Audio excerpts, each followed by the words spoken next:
नमस्कार, आप सभी का स्वागत है। मैं हूं आपके साथ कुमार कुणाल धीरज। आज बात करेंगे वक्फ बिल पर हो रही सियासत की। आज की खास पेशकश इसी पर रहेगी। वक्फ बोर्ड से जुड़े कानून में संशोधन के लिए लोकसभा में विधेयक पेश किया जाएगा। उसके बाद सदन में इस विधेयक पर विस्तार से चर्चा होगी। सरकार चाहती है कि इस बिल में सभी दलों को साथ लिया जाए और सर्वसम्मति बनाने के लिए बिल को सिलेक्ट कमेटी को भी भेजा जा सकता है। इससे पहले बुधवार को लोकसभा सांसदों को वक्फ बोर्ड संशोधन बिल की कॉपी दे दी गई है। इस बिल को लेकर सरकार ने पिछले 2 महीने में करीब 70 ग्रुप से मशवरा किया है। उसके बाद इसे अंतिम रूप दिया गया है। सूत्रों की माने तो उनका कहना है कि सरकार की प्राथमिकता है कि इस बिल को सदन में आम सहमति से पारित करवाया जाए और गरीब मुस्लिम, उनमें मुस्लिम महिलाएं और अनाथ मुस्लिमों को न्याय दिलाया जाए। अगर सदन में इस बिल पर आम सहमति नहीं बनी तो सरकार इस बिल को और ज्यादा चर्चा के लिए किसी संयुक्त समिति को भी भेज सकती है। इस बिल का मकसद वक्फ संपत्तियों को अवैध कब्जे से निजात दिलाना है। अभी वक्फ बोर्ड डिफेंस और भारतीय रेलवे के बाद देश में तीसरा सबसे बड़ा भूस्वामी, जिसमें चल अचल संपत्ति इंक्लूडेड है, वो है। हालांकि रेलवे और डिफेंस सरकारी संपत्ति है। वक्फ बोर्ड में सुधारों को लेकर सरकार ने बिल की कॉपी जारी कर दी है। सरकार वक्फ से जुड़े 2 बिल संसद में ला रही है। एक बिल के जरिए मुसलमान वक्फ कानून 1923 को समाप्त किया जाएगा, तो दूसरे बिल के जरिए वक्फ कानून 1995 में महत्वपूर्ण संशोधन होंगे। अब वक्फ अधिनियम 1995 जिसका नाम था, अब वह संशोधन विधेयक को जो नया नाम दिया गया है, इसे एकीकृत वक्फ प्रबंधन, सशक्तिकरण, दक्षता और विकास अधिनियम 1995 का नाम दिया गया है। संशोधन बिल के जरिए 2024 में सरकार 44 संशोधन करने जा रही है। सरकार ने कहा कि बिल लाने का उद्देश्य वक्फ संपत्तियों का बेहतर प्रबंधन और संचालन करना है। वक्फ कानून 1995 का नाम बदलकर एकीकृत वक्फ प्रबंधन, सशक्तिकरण, दक्षता और विकास अधिनियम 1995 होगा। और इसी को लेकर अब हो हल्ला मचना भी शुरू हो गया है। तमाम विपक्षी पार्टियां एकजुट नजर आ रही है और सरकार को किसी भी कीमत पर इस अधिनियम को पेश करने से रोकने की बात कर रही है।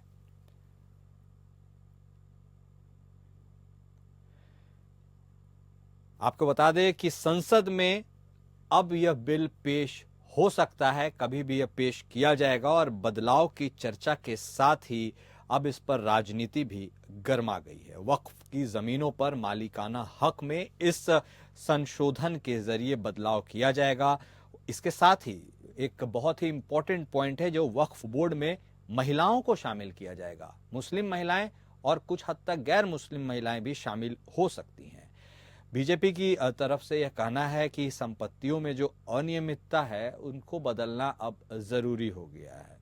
हालांकि एक बात इसमें यह भी है कि एनडीए की सहयोगी दल, जिसमें जनता दल यूनाइटेड भी शामिल है, उसके एक पूर्व सांसद इसका विरोध कर रहे हैं। सबकी अपनी अपनी राय है, अपने अपने मत है, लेकिन अब देखना दिलचस्प होगा कि जब संसद के पटल पर यह बिल आता है उसके बाद गतिरोध का आकार क्या होता है, कौन उसके साथ खड़ा है, कौन उसके खिलाफ खड़ा है, किसको क्या तकलीफ है, परेशानी है, ये सब संसद के पटल पर पता चलेगा।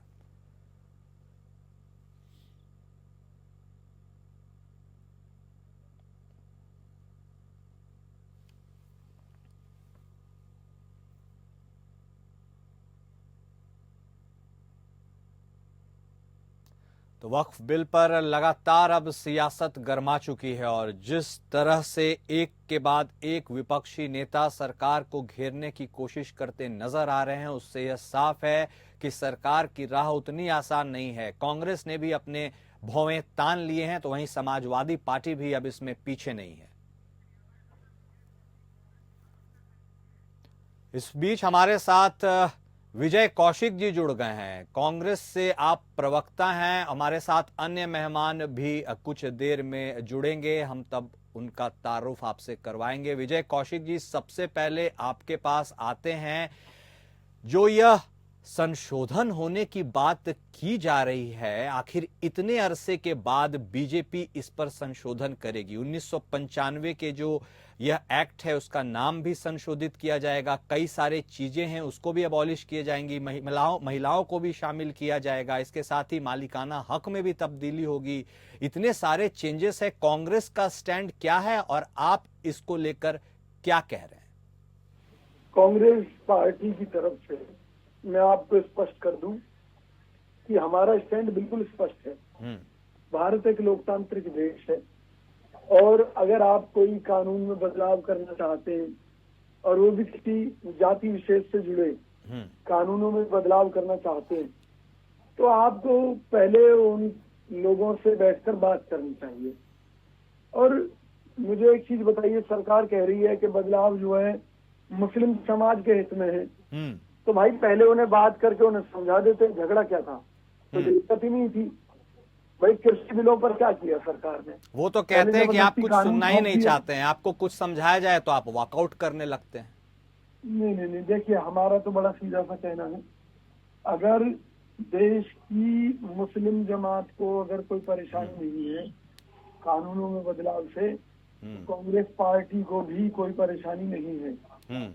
और अगर मुस्लिम समाज इन बदलावों का विरोध कर रहा है तो निश्चित तौर पर हम उनकी जो जायज मांग है उनको लेकर जरूर लड़ेंगे। हमारा फर्ज समाज के प्रत्येक वर्ग के प्रति है। मैं केवल ये कहना चाहता हूँ, जिस तरह से कृषि बिलों को लेकर सरकार ने अपनी ताकत दिखाई, जबरदस्ती बिल लागू कर दिए और बाद में किसानों के दबाव में सरकार को अपना एक फैसला वापस लेना पड़ा और कहा कि अब हम दोबारा अगर कोई कानून बनाएंगे तो पहले किसानों से बात करेंगे। तो यही हमारा कहना है कि भाई अगर आप वक्फ बोर्ड के एक्ट में संशोधन करना चाहते हैं कीजिए, सरकार के अपने अधिकार हैं, लेकिन लोकतंत्र में एक व्यवस्था भी है कि जिन लोगों से, जिन समाज के लोगों से कानून जुड़े हुए हैं, इस बार उनसे भी बात कर लेनी चाहिए थी। चलिए ठीक है, राकेश पोद्दार जी इस बीच हमारे साथ जुड़ गए हैं, प्रवक्ता बीजेपी से, और अतुल यादव साहब भी जुड़ गए हैं, समाजवादी पार्टी के प्रवक्ता। अच्छी बात तो कह रहे हैं विजय कौशिक साहब। राकेश पोद्दार जी, क्या तकलीफ है? आप बातचीत से हल क्यों नहीं निकालना चाहते हैं? वो तो वेलकम कर रहे हैं, आपको जो करना है करिए, लेकिन लोकतांत्रिक व्यवस्था का सम्मान कीजिए, एक टेबल पे बैठिए, बातचीत कीजिए। एक तरफा रवैया क्यों अपनाते हैं? क्या दिक्कत है, बताइए राकेश पोद्दार साहब। कुणाल जी, मैं कहना चाहता हूँ देश के अंदर 39 संशोधन किसने किया? कांग्रेस की सरकार ने की, 1991 से लगातार करती आ रही है। तो हम कहना चाहते हैं कि वक्फ बोर्ड की संपत्ति के दायरे में अवैध कितना है उनकी जांच होनी चाहिए। मैं कहना चाहता हूँ देश में वक्फ बोर्ड नहीं है, देश के अंदर 65 बोर्ड है जो बोर्ड सुचारू रूप से भारत सरकार चला रही है। तो उस वक्फ बोर्ड की संपत्ति के अटैच के बारे में पूछना चाहते कि ये संपत्ति कहाँ से आई। चलिए उसकी बात। और मैं अगर दूसरा काम, एक अच्छा काम करना चाहता हूँ, वक्फ बोर्ड के अंदर एक क्या कहते हैं, जेंट्स भी होते हैं, मर्द भी होते हैं, क्या महिलाएं नहीं होनी चाहिए? महिलाएं इस देश की नागरिक नहीं है? मैं पूछना चाहता हूँ कांग्रेस के लोग, भ्रम मत फैलाइए। उस वक्फ बोर्ड के नियम के अंदर, वक्फ बोर्ड की कमेटी के अंदर में महिलाओं की लाने की बात करते हैं। ये देश के अंदर भ्रम फैला रहे हैं, सांप्रदायिक दंगा कराने की कोशिश कांग्रेस कर रही है, भ्रम फैलाने की बात कर रही है। देश के अंदर कौन सा नया बोर्ड है? इतने बोर्ड है कि सारी बोर्ड भारत सरकार के अधिनियम के साथ, नियम के साथ, सरकार के साथ चलती है। सरकार उसको पैसा भी देती है वह बोर्ड को चलाने के लिए, जितने भी बोर्ड है। तो ये लगभग इनका राजनीति का रोटी सेकना है। सांप्रदायिक की बात करने वाला, पुष्टिकरण की बात करने वाला कांग्रेस इसी से राजनीति करना चाहता, देश के अंदर भ्रम फैलाने। तो ठीक है ना, देश के हित के लिए सारे काम बीजेपी ही कर रही है। अतुल यादव साहब साफ तो कह रहे हैं कि मुस्लिम महिलाओं को भी शामिल किया जाए। महिलाओं से क्या तकलीफ है आपको? अगर कुछ संशोधन करने हैं तो समावेशी तरीके से सोचिए, कर सकते हैं। देखिए, संशोधन किए जाने चाहिए, लेकिन मंशा स्पष्ट होनी चाहिए। भारतीय जनता पार्टी सरकारों की मंशा स्पष्ट नहीं होती है, ये कुणाल जी आप साफ स्पष्ट समझ सकते हैं। इनकी मंशा स्पष्ट कई जगहों पे नहीं होती है। रही बात वक्फ बोर्ड के में जो संशोधन के कोई ये जो है ना बहाना है, आपने देखा होगा कि भारतीय जनता पार्टी की जो केंद्र सरकार है, इसके द्वारा रेल, नजूल भूमि और अन्य कई भूमों पर ना ये क्या है, किसी को बेच दी गई, मतलब कि दे दी गई। तो ये क्या है कि वक्फ बोर्ड की, अब इनकी निगाह ना वक्फ बोर्ड की जमीनों पर लगी हुई ऐसा प्रतीत होता है। ये सिर्फ एक बहाना ढूंढ रहे हैं कि कहीं से ये जमीनें अधिग्रहण करें और इनको कहीं ना कहीं अपने चाहने वालों को दे दी जाए। और ये क्या है कि कभी भी अगर ये कह दें कि हम इन भूमि को किसी को नहीं देंगे, इसका लिखित में दे दें जवाब।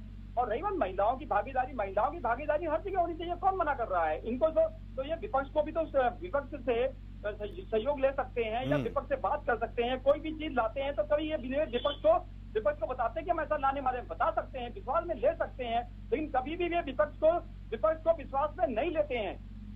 ठीक है समझ सकते हैं। बिल्कुल बिल्कुल। विजय कौशिक साहब, आप विपक्ष में सबसे बड़ी पार्टी हैं, लीडर ऑफ अपोजिशन भी आप ही के हैं, नेता प्रतिपक्ष राहुल गांधी। अब आप इस पूरे वाक्य को कैसे देखते हैं और आपकी स्ट्रेटेजी क्या होगी? क्योंकि सरकार की तरफ से तो साफ कर दिया जाता है कि हमको जो करना है हम वो करेंगे। विपक्ष क्या कर सकता है? ज्यादा से ज्यादा वॉकआउट कर जाएगा, बिल तो हम पास करवाएंगे कि वो जो करना चाहते हैं वो करेंगे। हाँ, तो ये लोकतंत्र में एक गुंडागर्दी वाली भाषा है। ये वही भाषा है जो चुनाव में इन्होंने इस्तेमाल की कि भाई हमें 400 सीटें इसलिए चाहिए ताकि हम संविधान बदल सकें। ये वही भाषा है जो लोगों से उनके जीने का हक छीनना चाहती है और मोदी जी का तानाशाही वाला राज कायम करना चाहती है। हम फिर कह रहे हैं, अगर देश के मुसलमानों को कोई ऐतराज नहीं है तो कांग्रेस पार्टी को भी कोई ऐतराज नहीं है। लेकिन भाजपा के नेता सरेआम जो आरोप लगा रहे हैं कि वक्फ बोर्ड में बड़े पैमाने पर भ्रष्टाचार है, तो हम ये कहते हैं क्या सरकार ने कोई जांच कराई कि जिससे वक्फ बोर्ड में भ्रष्टाचार साबित हुआ हो? उन चीजों को देश के सामने रखना चाहिए था। अगर वक्फ बोर्ड में भ्रष्टाचार चल रहा था, गुंडागर्दी चल रही थी, बेईमानी चल रही थी, तो सरकार को कोई जांच करा के कोई रिपोर्ट तो देश के सामने रखनी चाहिए थी, ताकि देश का मुसलमान भी सरकार के साथ खड़ा होता। हाँ बिल्कुल। पोद्दार साहब, आप जांच क्यों नहीं करवाते हैं? जांच तो बात आपको... और कह रहा हूँ। हाँ, बताइए कि वक्फ बोर्ड से जुड़े कई लोगों के बयान है, उनका ये कहना है कि वक्फ बोर्ड के नियमों में जो 7 मेंबर होते हैं उनमें 2 महिलाएं भी होती हैं। अच्छा। तो मुस्लिम समाज का तो ये कहना है कि वक्फ बोर्ड में मुस्लिम महिलाओं की भी पूरी भूमिका है और सरकार इस मामले में झूठ फैला रही है। तो इन सब मामलों की समीक्षा होनी चाहिए।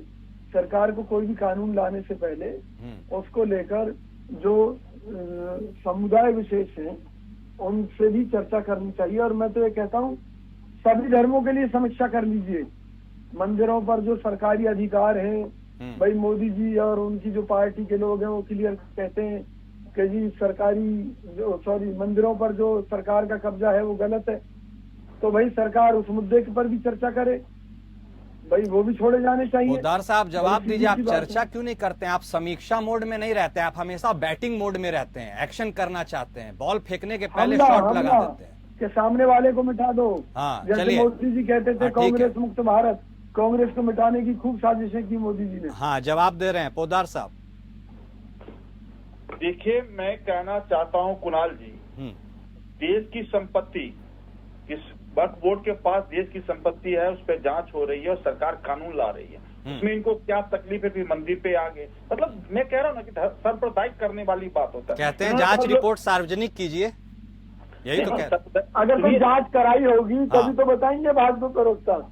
जांच तो कुछ है नहीं, केवल राजनीतिक मुद्दा है। हाँ ठीक है, बोलिए पोद्दार साहब। हाँ बोलिए पोद्दार साहब। कांग्रेस नेताजी सुन लीजिए, पहले संशोधन होगा, कानून बनेगा, तब जांच होगी कि किसी के घर में पहले घुस जाऊं, नियम है नहीं, आईपीसी धारा बना नहीं, मैं किसी के घर घुस जाऊं।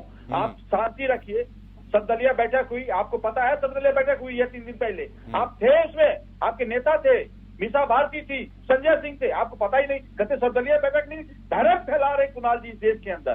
सर्वदलीय बैठक हुई, 3 दिन पहले बैठक हुई, सारे मुद्दे पे बात हुई, सरकार ने बात की। इनको अपने नेता के बारे में नहीं पता है कि राहुल गांधी गए थे कि नहीं गए थे। हमें पता है हमारे देश के प्रधान राजनाथ सिंह जी के नेतृत्व में हुआ, अमित शाह जी बगल में बैठे हुए थे, सारे कैबिनेट के मंत्री बैठे हुए थे, इन्हें पता ही नहीं कि सर्वदलीय बैठक हुई। देश के अंदर भड़क फैलाते हैं। सर ठीक है, एक सवाल बनता है। सर्वदलीय बैठक मान लीजिए आपने कर ली, अच्छी बात है, बहुत अच्छी बात है, लेकिन सर आपकी सहयोगी पार्टी जदयू तो इस पर एकमत नहीं दिख रही है सर। उसके पूर्व सांसद की भाषा कुछ और है, आपके अलाय है सेंटर में, अंदर खाने पहले तो एकमत होइए, तब तो फिर कुछ सदन में पेश कीजिएगा। कुणाल जी बिल्कुल आपने सही सवाल पूछा, मैं अच्छी बात मैं जानना चाहता हूँ, क्या उनके राष्ट्रीय अध्यक्ष जी ने बोला नहीं। क्या बिहार के मुख्यमंत्री जी ने बोला? एक पूर्व सांसद जो मुल्ला और मुलायम जैसे लोग दिखने वाले लोग वो बात करते हैं। मैं कहता मैंने हमने 3 तलाक के मुद्दे को लाया। नहीं ठीक है पोदार साहब व्यक्तिगत टिप्पणी ना करे, धर्म सब महान है, सारे धर्म एक है। आप पॉइंट पे रहिए, पॉइंट पे रहिए।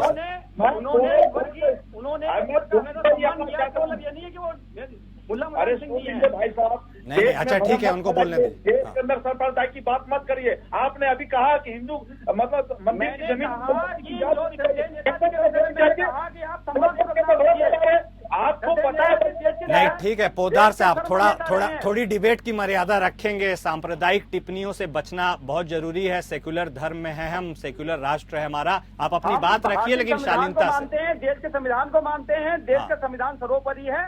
और रही बात भारतीय जनता पार्टी के द्वारा हमेशा उनकी मंशा आप देखेंगे, इनकी मंशा एक वर्ग को प्रताड़ित करने का कह लो या उनकी मंशा उनको मतलब डराने की कह लो या ऐसा रहता है। लेकिन कभी भी उस वर्ग को समीक्षा कर सकते थे, बैठा करके पूछ सकते थे। विपक्ष को, जो विपक्ष के जितने भी दल हैं सभी को बुला सकते थे। नहीं ठीक है, कई बार ऐसा हो जाता है कि विचार ये देश सभी का है। देश सभी का है। ठीक है पोदार साहब, बात जारी रखिए, बताइए। इन्होंने बोला, मैं कहना चाहता हूं कि सर्वदलीय बैठक हुई, लोकतंत्र की बात करने वाला, संविधान को लूटने वाला देश की जनता ने चुन कर माननीय प्रधानमंत्री जी को बना दिया, देश की जनता ने। और एक कांग्रेस आएंगे यादव साहब आएंगे, पहले उनको भी अपनी बात रख लेने दीजिए। हालांकि हाँ डेकोरम मेंटेन रहेगा हमारे डिबेट में, इसका आश्वासन मैं देता हूँ। बोलिए पोदार साहब। देखिए, भारतीय जनता पार्टी के जितने प्रवक्ता मर्यादा में ये बात करते हैं। इन्होंने कहा कि संविधान को लूटने वाले लोग, हम जो संविधान को लूटने वाले, देश के प्रधानमंत्री 13 साल मुख्यमंत्री रहे, 10 साल देश के प्रधानमंत्री, कौन सा संविधान को लूटने की बात कही? बाबा साहेब अम्बेडकर को हम लोग मानने वाले लोग हैं। उसके बाद आपने जो कहा इस बात को बड़ा दुर्भाग्य लगता है। 1985 से आज तक कांग्रेस 250 की बहुमत नहीं पार कर पा रही है। जो आप आज हमसे पूछते, हम कहते वक्फ बोर्ड बनाएंगे, वक्फ बोर्ड में संशोधन करेंगे, अच्छे अधिनियम लाएंगे, सभी लोगों को, मुस्लिम भाइयों को फायदा देने की बात होगी, मुस्लिम महिलाओं को हम जोड़ेंगे, मुस्लिम महिलाओं को फायदा देने की बात कर रहे हैं। हम कर रहे, अच्छा काम कर रहे हैं। हमने कहा 65 बोर्ड इस देश में संचालित चल रहा है, राष्ट्रीय स्तर पे चल रहा है, भारत सरकार चल रही है, प्रदेश सरकार चला रही है। क्या कर्नाटक में बोर्ड नहीं है क्या? हिमाचल में बोर्ड नहीं चल रहा है क्या? तेलंगाना में बोर्ड नहीं चल रहा है? कांग्रेस के नेता ही बता रहे, सभी जगह चल रहे हैं। इस सिर्फ एक सांप्रदायिक बात करते हैं। मैंने कहा इनको मर्यादा याद आ गई। ये सांप्रदायिक को, भावना को ठेस पहुंचाने वाला तुष्टीकरण। और इन्होंने कहा अभी इनके बातों सुना ना, कांग्रेस के नेता ने क्या कहा कि हिंदू के मंदिरों को भी जांच होनी चाहिए, उनकी संपत्ति जांच होनी चाहिए। भाई साहब, हिंदू तो हमेशा सनातनी, हमेशा लोगों की सेवा करने वाले लोग होते हैं, किसी की संपत्ति पर ध्यान नहीं रखते, खुद अपनी संपत्ति लोगों को देने की बात करते हैं। चलिए ठीक है, जस्टिफिकेशन दिया। अतुल यादव साहब बहुत देर से वेटिंग में है, हालांकि उन्होंने इंटरव्यू किया। इनकी बात कर ले लीजिए पहले एक लाइन में। हाँ बताइए। मेरे ऊपर कितना बड़ा झूठ बोला है इन्होंने कहा है, मैंने कहा मंदिरों की जांच, मैंने तो नहीं कहा। मैंने ये कहा कि हिंदू भी आवाज उठाते हैं कि जिन हिंदू मंदिरों पर सरकार काबिज है वो सरकार द्वारा छोड़े जाने चाहिए। तो मैंने ये कहा है कि भाई आप सारे धर्मों से जुड़ी हुई जितनी धार्मिक संस्थाएं हैं उनकी समीक्षा कराइए। मैं तो ये कहता हूँ कि भाई अगर हिंदुओं के साथ अत्याचार हो रहा है तो वो दूर होना चाहिए, अगर मुसलमानों के साथ कोई गलत बात हो रही है तो वो दूर होनी चाहिए। मिल बैठकर इस देश के लोकतांत्रिक सिस्टम में क्या नहीं हो सकता। 30 सेकंड लेना चाहता हूँ कुणाल जी, मैं 30 सेकंड लेना चाहता हूँ। हाँ जल्दी 10 सेकंड जवाब दीजिए। 5 सेकंड में जवाब दे दूं। मैं कहना चाहता हूँ आप ही के चैनल के माध्यम से, और आपके नहीं सवाल को आवाज उठाई थी, प्रसून जी एंकर साहब ने आवाज उठाया था, कहा था क्या कि 450 करोड़ रुपया कर्नाटक की सरकार ने मंदिर से लिया और कितना दिया? 200 करोड़ रुपया वक्फ बोर्ड को दिया, आपकी चैनल ने दिखाया था। और 150 करोड़ रुपया ईसाई धर्म देने की बात कही, और सनातन को कितना मिला? मात्र 50 करोड़। पैसा कहाँ से आया? 450 करोड़ रुपया मंदिर से पैसा लिया गया, और बजट में किसको दिया गया? दूसरे को पैसा दिया गया। मैं उनको बधाई देता, अगर स्वास्थ्य पे वो पैसा खर्च किए होते, हॉस्पिटल पे खर्च किए होते, सड़क बनाने में खर्च किए होते, लेकिन इन्होंने क्या किया? उस संपत्ति को, उस पैसे को कहाँ पहुंचाने की बात कही? मैं इसी के लिए जांच कराने की बात कर रही है, वक्फ बोर्ड को साफ सुथरा करने की बात कर रही है। और आपके चैनल को मैं बधाई देना चाहता हूँ और इनके मुंह पे कहना चाहता हूँ, देखिए इनके काली पोथी आपकी चैनल नहीं दिखाया था। और चलिए ठीक है, है ठीक है, ठीक है। अतुल यादव साहब, आप बता दीजिए आपकी ये आपत्ति क्यों है वक्फ बोर्ड में जो संशोधन होने वाला है उस बिल को लेकर के, क्या आपकी आपत्ति है, आप क्यों उसके खिलाफत में हैं और आप क्या चाहते हैं, स्पष्ट बताइए। देखिए, भारतीय जनता पार्टी ये स्पष्ट करे कि जो वक्फ बोर्ड की जमीनें हैं ये किसी को आप नहीं देंगे और वक्फ बोर्ड के पास ही रहेंगी। इसका आश्वासन भारतीय जनता पार्टी देंगे ना पोद्दार साहब, आप देंगे ना आश्वासन, बेचेंगे तो नहीं। वक्फ बोर्ड की संपत्ति जो अपनी होगी, जिनके उनके पास पूरे पेपर और कागज होंगे, वो संपत्ति उनकी होगी। बाकी संपत्ति जिनकी है उनको वापस होगा। जिनकी संपत्ति आप लोगों ने कब्जा किया। सर, समाजवादी पार्टी का ये भी आरोप है पोद्दार साहब कि आप जनता कम जमीन में ज्यादा डील करते हैं, आपको रियल एस्टेट वाले। अखिलेश यादव साहब ने ट्वीट कर कहा है कि आप जनता नहीं, आप जमीन के ऊपर रियल एस्टेट वाले कैटेगरी को आप ज्यादा फोकस करते हैं। नजूल भी उसी का एक चक्कर था, रेलवे और डिफेंस के तो आपके पास है ही, अब वक्फ के पास तीसरी सबसे ज्यादा अचल संपत्ति है, आप उसके ऊपर नजर बैठाए बैठे हैं और आप चाहते हैं सरकार उसको कब्जा ले और बाद में बेच दे। स्पष्ट सवाल है, उसका जवाब दे दीजिए। मैं पूछना चाहता हूँ अखिलेश यादव जी से, और ये जो कांग्रेस के प्रवक्ता बैठे हुए कहते हैं कि देश की संपत्ति हम लोगों ने बेचा है, भारत सरकार ने बेचने का काम किया। आज भी एक भी नाम बता दीजिए कि देश की संपत्ति हमने बेच दिया। इन्होंने कहा रेल बेचा, मैं बता दीजिए रेल कहाँ हमने लोगों ने बेच दिया। इन्होंने कहा तेल बेच दिया, इस्पात बेच दिया, कोयला बेच दिया। सभी सरकार भारत सरकार ही चला रही। भाई साहब, देश में भरम मत फैलाई। एक भी मैं हाँ ठीक है पोद्दार साहब, अब अतुल यादव साहब बहुत देर से वेटिंग में है, अब उनको भी मौका देंगे। नहीं आएंगे, पोद्दार साहब आपके पास आएंगे। हाँ अतुल यादव साहब बताइए, जवाब दे दिए हैं उन्होंने। एक समाचार ठीक है पोद्दार साहब, एक मिनट आएंगे आपके पास। हाँ बताइए अतुल यादव साहब बताइए। का नाम बता दी कि हमने बेचने का काम किया, एक भी नहीं। जो अयोध्या से एक समाचार छपा हुआ है कि जो सेना की जमीन है 13,000 एकड़, वो किन किन लोगों को दी गई है, ये तो आप स्पष्ट कर दीजिए। समाचार एक समाचार पत्र में छपा हुआ है स्पष्ट। अरे सार्वजनिक करिए अतुल जी, सार्वजनिक चैनल वाले पूछ रहे हैं ना, वो तो सार्वजनिक है। मैंने कहा नहीं, आप बताइए। अरे दरअसल आपका ना भारतीय जनता पार्टी की निगाहें केवल जमीनों पे हैं, वो अपने कुछ खास लोगों को देने के लिए हैं। और उनका मंशा जो संशोधन की मंशा जो अगर उचित होती है तो विपक्ष को और जनता को विश्वास में लेकर काम किए जाते हैं। विपक्ष भी अपनी एक अहम भूमिका में होता है, विपक्ष भी अच्छे कार्यों की सराहना करता है, लेकिन विपक्ष को कभी विश्वास में नहीं लिया जाता है। सर विपक्ष को भी विश्वास में लीजिए सर, विपक्ष को भी तो ओहदा तरजीह आप दीजिएगा ना, उनकी भी तो बात सही है, आप उनसे भी तो बातचीत किया कीजिए। आप एक तरफा संशोधन ले आते हैं, पास कर देते हैं, उनकी बात ही नहीं सुनते हैं। एक तरफ आप नजूल लाए सर, उसको तो आपके पार्टी के अंदरूनी कलह के चलते ही प्रवर समिति को भेज दिया गया, उसमें आप बैकफुट पर चले जाते हैं। इन्हीं के नेता मंत्री उसे पास नहीं करने दे रहे हैं। अब ये भी तो सर पॉइंट है ना, विपक्ष का भी तो एक वैलिड पॉइंट है, उसको भी तो एड्रेस कीजिएगा। विजय कौशिक साहब बताइए, बतौर विपक्ष के तौर पर आप क्या कुछ कैसे अब देखते हैं और इस पूरे मुद्दे को कैसे टैकल करेंगे? आपका विरोध यदि रहेगा तो क्या संसद से सड़क तक जाएगा या सिर्फ संसद में हो हल्ला करके समाप्त हो जाएगा? देखिए, निश्चित तौर पर अगर सड़क तक लड़ाई लड़नी पड़ी, सड़क पर भी लड़ेंगे, संसद में भी लड़ेंगे। सबसे बड़ी सेक्युलर पार्टी आप ही हैं। देखिए, मुद्दा इस बात का है कि निरंकुशता, कि मोदी सरकार निरंकुशता की तरफ बढ़ रही है। वो अपनी मनमर्जी देश के प्रत्येक वर्ग पर थोपना चाहती है।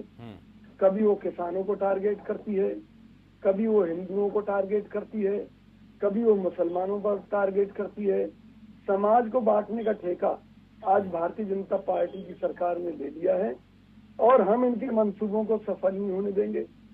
आज बांग्लादेश में ऐसे हालात क्यों बने कि कहीं ना कहीं वहाँ जो मुस्लिम कट्टरपंथी हैं वो जहर घोल रहे थे और उस जहर के चलते वहाँ हिंदुओं पर आज अत्याचार हो रहा है।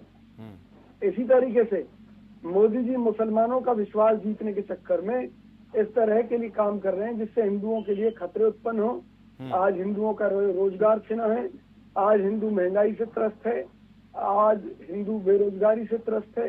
हिंदुओं की कमर तोड़ रही है सरकार और मुसलमानों का विश्वास जीतने के लिए तमाम तरह के दावे और तमाम तरह की घोषणाएं मोदी सरकार कर रही है। पोद्दार साहब बात तो सही है, महंगाई है, बेरोजगारी है, इन सब चीजों से आप मुंह नहीं मोड़ सकते हैं सर।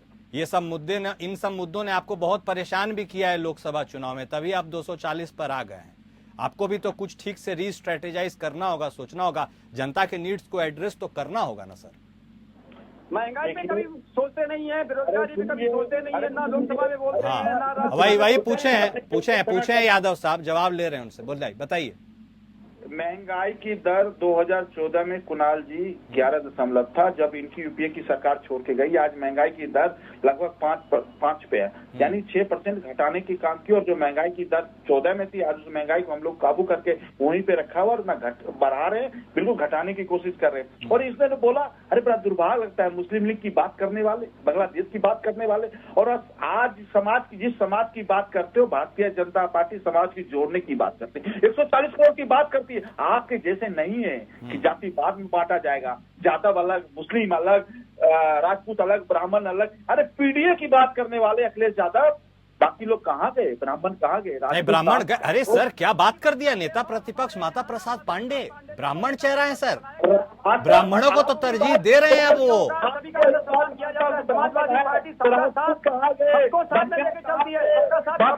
नहीं चलिए ठीक है सर, आप समाजवादी पार्टी को पोद्दार साहब आप हल्के में मत लीजिए, अखिलेश यादव भी बैटिंग करना सीख गए हैं। ठीक है अतुल यादव साहब, ठीक है आपकी भी बात सुन ली, पोद्दार साहब की भी बात सुन ली और विजय काशिक साहब की भी बात सुन ली। वक्फ के ऊपर जो घमासान मचा है, आखिर उसका निराकरण कैसे होगा, क्या संशोधन हो जाएंगे या फिर किसी समिति, सिलेक्ट समिति के पास ये मामला चला जाएगा, ये सब कुछ देखना होगा। आप तीनों मेहमानों ने अपना कीमती वक्त हमारे साथ दिया, अपना अपना पक्ष हमारे दर्शकों के सामने रखा, उसके लिए आपका बेहद शुक्रिया। अब परीक्षा की घड़ी है और यह परीक्षा की घड़ी किस ओर लेकर जाएगी, कौन पास होगा, कौन फेल होगा, क्या वक्फ अधिनियम में संशोधन होगा या इतनी बड़ी संपत्ति पर जिस बोर्ड का कब्जा है या उसका मालिकाना हक है, क्या सरकार उसको अपने पास ले पाएगी या यह राह थोड़ी कठिन होगी, देखना होगा। बेहद दिलचस्प इस खास पेशकश में फिलहाल इतना ही। नमस्कार।